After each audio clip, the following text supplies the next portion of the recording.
Hello, peeps! Eu sou a Teacher K, professora que vai te ajudar a desenrolar o seu inglês. Se você quer fazer um intercâmbio, tá planejando tudo, acha que dá pra viver essa experiência incrível sem inglês, esse vídeo é especialmente pra você.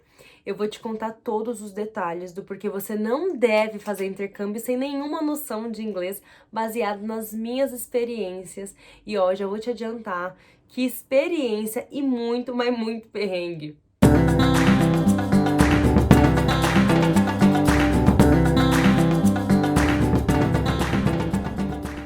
Eu fiz o intercâmbio de au pair. Se você não sabe, au pair é um dos programas mais baratos que tem de intercâmbio para meninas de 18 a 26 anos que quer ter uma experiência de morar em outro país e treinar inglês. Ah lá, que maravilha! Uma vida de conto de fadas, aprender inglês do zero num programa de intercâmbio barato. Isso é um sonho, né? Só que não é assim não, ó.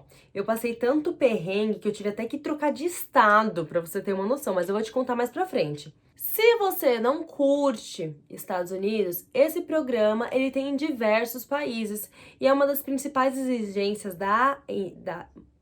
esse programa tem em diversos países e uma das principais exigências da agência é que você comprove horas trabalhadas como criança, porque você vai trabalhar com um babá, e que você tenha no mínimo inglês intermediário, ou seja, eles tentam exigir um mínimo de inglês, mas as pessoas vão sem noção nenhuma de inglês.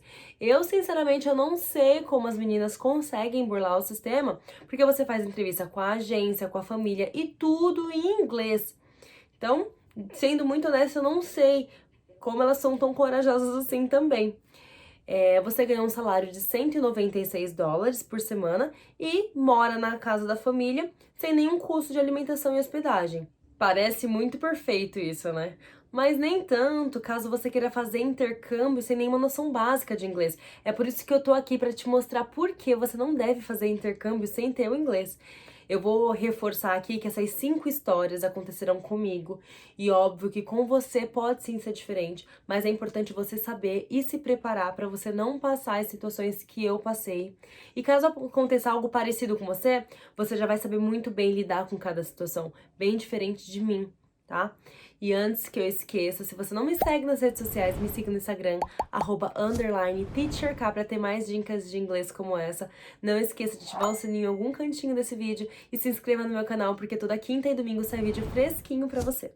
No momento em que você se candidata para ser au pair, a agência disponibiliza um site para você acessar que é o seu perfil, e nesse seu perfil, ele conta um pouquinho mais sobre você para que as host families são assim que são chamadas famílias que irão te contratar. Se for traduzir ao pé da letra, essa palavra significa família que hospeda. E é completamente justo, né? Porque eles vão te hospedar na casa deles no período de 1 ano, no mínimo. E a ideia é que eles te conheçam um pouco e entrem em contato para fazer mais algumas perguntas antes de te contratar de fato, tá? Essa entrevista, né, que passa. É justamente nessa etapa que eu não entendo que as meninas que não têm nenhuma noção de inglês conseguem passar nessa entrevista. Quando você acha a família compatível, quando você acha a família que é compatível com você e vice-versa, acontece o match. Eu passei por algumas entrevistas com família americana, mas como eu tava muito desesperada para viver essa experiência, eu queria aceitar qualquer família que quisesse fechar comigo. E foi exatamente desse jeito que eu fiz. Eu não pensei 2 vezes, não. A primeira família que me quis foi uma família com 3 meninas, gêmeas de 4 anos e uma menininha de 4 anos. Os pais eram militares, eles eram bem discretos, eles não davam muito detalhe do que fazia. Eu fui descobrindo depois, no decorrer da convivência, e eu gostei de cara deles. Eu achei muito simpático, me senti mais segura ainda quando os hosts disseram que eles iam pra igreja todo final de semana e às vezes na semana também. Aí eu pensei, oh glória, pai, essa é a minha chance de me converter. Eu já me imaginava o que no coro da igreja. Oh, happy day. Eu juro que eu achava o máximo. E eu mega empolgada. Não pesquisei a cidade nem nada. Eu cheguei na Virgínia, uma cidade completamente sinistra, estilo The Walking Dead real, muito estranho. Não tinha nada pra fazer ao redor, muito mato, sem luz na rua. E pra chegar a qualquer lugar eu tinha que dirigir horrores. Pra vocês terem uma noção, a, esse estado da Virgínia, ele é composto por muito militar, porque ela foi uma cena de guerra, o cenário de guerra que teve nos Estados Unidos. Eu até contei isso num outro vídeo, então a cidade já é um pouco sinistra. Mas mesmo assim eu tava achando o máximo tudo aquilo. E foi assim e foi surgindo, né, a convivência com a família. E eu, desde o princípio, comecei a ficar achar a família um pouco estranha. Porque, bem diferente da família que eu tinha feito entrevista, porque tinha muita regra na casa, até concordava com algumas, como curfew. Curfew, que é o horário que você tem que voltar pra casa. É como se você fosse uma adolescente e a sua mãe fala: olha, às 23 horas você tem que estar em casa, viu? É isso, tem que ter um horário pra você voltar pra sua casa. Eu até tinha esse horário e tava tudo bem pra mim, eu super entendia eles. Mas algumas outras regras, como por exemplo, eu tinha que colocar o leite sempre na terceira prateleira da geladeira. Isso é muito estranho. Uma convivência assim é muito complicada. Eu sempre, como muito esquecida, eu deixava o leite na porta da geladeira. Aí a host mom, é a mãe que hospeda, né? Host mom. Ela já acordava brava toda vez que eu esquecia o bendito leite na porta da geladeira. Aí você já viu, né? Como era manhã maravilhosa. O meu schedule, que significa agenda em inglês, o meu schedule no meu primeiro mês era muito tranquilo. Eu tinha que levar as crianças pela manhã na escola, elas ficavam das 8 às 11h30 da manhã. A host mom saía praticamente no mesmo horário que eu para trabalhar e só voltava à noite. Já o host dad, que significa pai que hospeda, é o pai das crianças. Ele ficava a parte da manhã, a parte da tarde todinha em casa e só saía para trabalhar à noite quando todo mundo já tinha voltado, né? Quando todo mundo já estava em casa, ele saía para trabalhar. Então eu ficava algumas horas sozinha em casa com o host dad. E assim, ele sempre muito simpático, muito solícito. Eu ficava extremamente incomodada já com isso, porque ele era muito simpático, principalmente com os elogios que ele fazia. E eu comecei a ficar um pouco com receio de ficar dentro de casa nesse período que a gente ficava sozinho lá nos dois. Então, na maior parte do tempo, enquanto as crianças não estavam em casa, eu ficava dentro do meu quarto. E mesmo assim, ele sempre procurava um jeito de se aproximar. Algumas vezes ele batia na porta se eu queria alguma coisa, se eu queria alguma ajuda. Ele batia na porta tentando entrar mesmo no meu quarto, sabe? Se aproximando perto de mim, assim. Ou às vezes batia na porta oferecendo um prato de lanche ou alguma comida para eu comer. Perguntava se eu conhecia essa comida, se era típica do Brasil, puxando o assunto literalmente, sabe? Então, assim, o contato com ele, a aproximação com ele, ele tentava cada vez mais ficar próximo a mim. E assim, eu me sentia muito incomodada. Foi aí que eu comecei a ficar muito sufocada com a situação. Contei pra minha família aqui no Brasil. Eles ficaram desesperados. E pra ser extremamente honesta com vocês, eu acho que eu fiz completamente errado de contar pra minha família do Brasil, porque eles ficaram desesperados. Eles não tinham o que fazer. E aí eu tive a ideia, né, brilhante ideia, de entrar em contato com a coordenadora da agência, nos Estados Unidos mesmo. Para cada cidade onde moram as au pairs, tem uma coordenadora americana que fica responsável pelas meninas. Então eu expliquei exatamente tudo o que estava acontecendo, detalhadamente para ela. E aí eles falaram que realmente aquilo não podia acontecer, que a conduta dele estava completamente inadequada, que eles já tinham recebido uma mensagem, né, da au pair anterior, quando o período dela acabou, a estadia dela acabou, e aí eles iriam de fato investigar a família, porque já era a segunda vez de uma reclamação assim. E aí, em menos de uma semana, eu saí da casa, né, da Host Family, na Virgínia, com a ajuda, né, da agência. E aí eu consegui uma outra família maravilhosa, uma família na Filadélfia. E aí, finalmente, consegui concluir meu intercâmbio em paz. Eu gosto muito de trabalhar com a honestidade, sinceridade e assim, pra ser sincera, contar essa história assim no YouTube, assim, aberto pra todo mundo saber, não é tão confortável pra mim ainda, mas é uma forma de eu alertar, porque imagina você ser inglês de sobrevivência, ser um inglês básico pra pelo menos explicar pra agência o que tá acontecendo detalhadamente. Você precisa de no mínimo se sentir segura pra saber sair da situação que te tira da zona de conforto. Então, você em uma situação dessa sem inglês, como é que você faria? Já parou pra pensar? Se não bastasse a história da família Perigo, essa história é engraçada, mas um pouco trágica.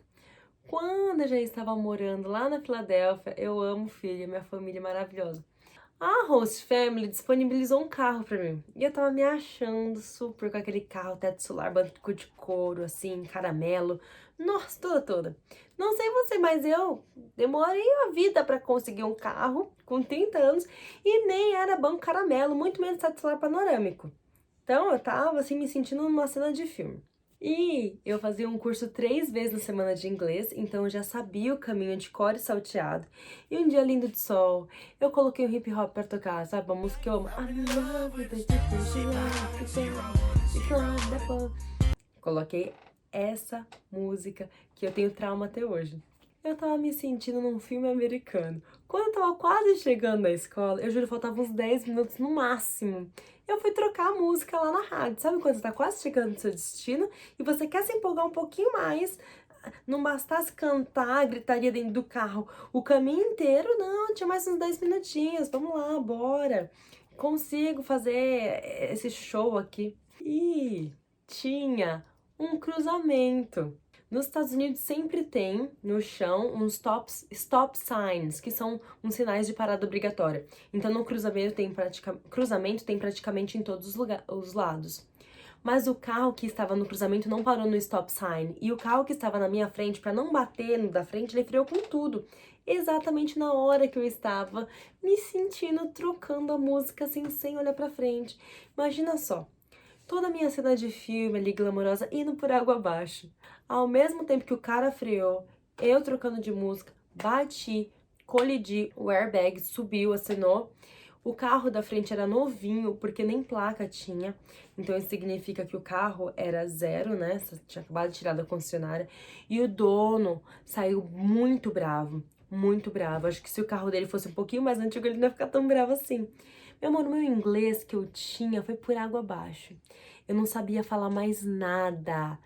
Minha sorte é que tinham pessoas na rua, a avenida era movimentada. Eles viram que era uma gringa desesperada, sem reação nenhuma, e falaram que iam me ajudar. E eles seriam as minhas testemunhas no acidente. No mesmo momento, chegou tipo, muito carro de polícia pra ver o que estava acontecendo. E eu só conseguia chorar. Não conseguia falar, só chorava. E falava sorry, que era a única coisa que eu lembrava na hora de falar. Sorry é muito importante. Tudo se resolve com um sorry, entendeu? E aí eu liguei pra minha host mom chorando lá. Não bastasse a humilhação de tudo isso. Eu tive que parar na corte. Pois é, eu fui parar lá no juiz pra explicar o que tinha acontecido, né? E, obviamente, eu ensaiei com a minha host mom, as minhas possíveis perguntas, né, que eu deveria responder lá, que eles iam fazer pra mim. Graças a Deus eu não fui presa. Só levei $500 de multa. Então, assim, saber inglês de sobrevivência é o mínimo necessário. Você tem que saber pedir ajuda, é muito importante. No momento que eu saí do carro, eu não conseguia falar nada. Então, assim, toma muito cuidado com isso, tá? Porque você vai cair numa cilada pior ainda. Quando eu morava na Virgínia, eu sempre fazia um bate-volta lá em Washington, que é onde tem a Casa Blanca, onde é a capital dos Estados Unidos. Fica uns 40 minutos da Virgínia, de onde eu morava. Então eu pegava, assim, um carro e seguia a vida. Pegava a rodovia e ia embora. Mas sempre com GPS e uma amiga. Aí teve um dia que eu decidi ficar umas horinhas a mais, né, em Washington, já que eu tinha amigas que também moravam lá. E eu não sei por que raios as meninas foram embora. Elas não voltaram, elas voltaram pra Virgínia. Pensei eu, não tem eu, tem GPS, é fácil esse caminho. Mas como na minha vida tudo acontece, é claro que daria errado. No caminho de volta para casa, uma parte da rodovia estava fechada. E essa parte era justamente onde eu tinha que entrar para conseguir chegar na casa que eu morava. Pensei, tranquilo, o GPS vai mudar de rota e vai me direcionar para o lugar certo. Só que em 2013, meu amor, era um GPS que só pela misericórdia de Deus não era atualizado, eu acho, demorava demais. Ele dava tanta volta no mesmo lugar, porque ficava recalculando, mas me mandava na mesma direção, na rodovia fechada, e nada de conseguir achar o caminho. Aí começou a escurecer, juro, e eu comecei a ficar desesperada. Sabe o que eu fiz? Eu parei no acostamento e comecei a chorar. Eu chorar. Depois de chorar tanto, eu jamais ia ligar pra minha família na Virgínia, muito menos pedir para as meninas me ajudar. Sabe o que eu fiz depois que eu me acalmei? Eu liguei pro 911, que é o nosso 190 do Brasil. Então eu liguei pra polícia explicando que eu estava perdida na rodovia, que meu GPS ficava recalculando, que eu era estrangeira, não sabia qual caminho seguir dali. E eu disse que minha host family estavam me esperando, deveriam estar preocupados. Implorei para eles irem lá me buscar e me ajudar. Que situação, Jesus! Obviamente eles chegaram e eu consegui chegar em casa. Agora pensa você, sem falar inglês, como ia pedir ajuda? Como você vai pedir uma ajuda numa situação assim? Caso você não consiga explicar exatamente quem é você, com as palavras corretas, o policial pode achar que você é legal, que você tá brincando com a polícia americana, sei lá, até você se explicar, talvez você entre mais ainda na próxima cilada. Então, mais um ponto importantíssimo para você ficar se perguntando, será que realmente eu vou pros Estados Unidos, vou fazer meu intercâmbio sem nada de inglês? Uma vez, eu e algumas amigas estávamos num restaurante japonês, e a gente, como a gente não tinha grana, na intercambista nunca tem dinheiro, né? Que nem galera quando tá fazendo faculdade. Nunca tem dinheiro pra fazer as coisas. Então, assim, o meu caso não era diferente, muito menos o das meninas que estavam comigo. Geralmente, nosso dinheiro era contadinho ali. E assim, no final do jantar, a conta chegou e a gente foi dividir o valor, que, se eu não me engano, nós éramos em 5 meninas. E como a conta deu um valor bem elevado, a gente pensou em dar $2 de tip. Tip é a tradução para gorjeta. Na gringa é bem diferente do Brasil. Lá você é obrigado a dar gorjeta em todas as situações, na qual alguém te ajuda em algum estabelecimento ou te serve. Então, prestação de serviço, alguém te serviu, te deu um suporte, você tem que dar uma tip. E essa tip de $2, pra nós, au pairs, tava top. Eu não ia ficar dando toda a minha notinha lá de dólar numa gorjeta toda vez que alguém me ajudasse com alguma coisa, não tinha. E aí, quando nós entregamos a conta pro garçom, tudo certinho, né, contado, vamos embora, o garçom voltou bem rápido com o japonês. E a gente entendeu que esse japonês era o dono do restaurante. E ele começou a gritar com a gente, mandando a gente levantar da mesa e questionando o tempo todo: food not good, service not good. O tempo todo ele falava assim: food not good, service not good. Obviamente, né, pra quem entende de inglês, a estrutura da frase tá completamente errada. Então ele também era um gringo. Então ele tá perguntando: a comida não foi boa, o serviço não foi bom? E a gente ficou super assustada. E dava pra entender o que ele tava falando o tempo todo. A comida não tá bom, o serviço não tá bom, e super nervoso. O restaurante tava muito cheio, que humilhação. Eu voltei pra casa e contei pra minha host mom. E ela falou que a tip que a gente tinha dado era como se fosse, assim, qualquer coisa, uma humilhação. Porque tinha que ser no mínimo 15% do valor total da conta. Então isso demonstra que você tá muito satisfeito com o serviço. A tip demonstra isso, que você tá muito satisfeito, que você gostou. Eu já até fiz um vídeo mostrando falando sobre isso, dicas de restaurante pra você não passar sobre isso, sobre tips. Então, assim, se eu tivesse inglês de sobrevivência na época, eu saberia que tip de $2 isso não existe. Então, assim, pensa você aí com inglês sem nenhum inglês zero, vai entender um japonês gritando lá atrás de você. Como você faria? Como você sairia dessa situação? Eu sempre vou começar a contar as situações já rindo, porque eu lembro como se fosse ontem isso. Essa situação rendeu muita vergonha, uma discussão básica por um simples mal-entendido com a minha família, né? A família da Filadélfia. Teve uma época que eu estava sem carro, o carro estava no concerto, e eu praticamente todos os dias ia nas outlets fazer compra de roupa, porque eu mandava roupa pro Brasil para vender aqui. Então chegou o final de semana, tava rolando um almoço lá de família, a casa cheia. Eu sempre participava das coisas da família, eu era bem participativa com a família. E na mesa, eu perguntei pra host se depois do almoço eu poderia pegar o carro pra ir na outlet. E ela respondeu alguma coisa pra mim, e eu entendi que sim. Eu terminei o almoço, fui lá toda na parte onde ficava a chave dos carros, peguei o carro dela, lindamente peguei minha bolsinha e saí, dei tchau pra todo mundo e saí. O rosto dela, a feição dela tava meio estranha. As pessoas também, assim. Mas eu falei, estão lá resolvendo alguma coisa. E fui embora. Quando eu voltei, ela tava sentada no sofá, me esperando pra conversar. A primeira coisa que ela falou foi: You are not allowed to take my car. You were not allowed to take my car. Você não tinha permissão pra pegar meu carro. Imagina só a vergonha que eu fiquei dela falando tudo aquilo ali com tanta força, sabe? Com tanta raiva na frente da família ainda. E eu por algum momento fiquei sem entender, porque eu tinha certeza que eu tinha entendido que eu podia sim pegar o carro. E eu pedi pra ela me explicar a forma como ela falou. Eu pedi pra ela me explicar zilhões de vezes, pra ela tentar me entender que eu não tinha feito por mal também, que eu realmente não tinha entendido aquelas palavras, aquele contexto ali. Eu tinha entendido que sim, só que ela tava tão brava que ela não quis repetir. O que eu fiz? Sorry, que sorry cabe em qualquer lugar. Falei que jamais faria aquilo com ela, eu não teria esse tipo de atitude, né? Fazer algo contra a vontade dela, principalmente na casa dela, o carro dela, não. Mas assim, se eu tivesse praticado mais meu listening, minha parte da audição naquela época, né? Prestado mais atenção nos vocabulários, estudava mais com vocabulário, eu teria entendido as palavras-chave pra entender que não era pra pegar o carro aquele dia.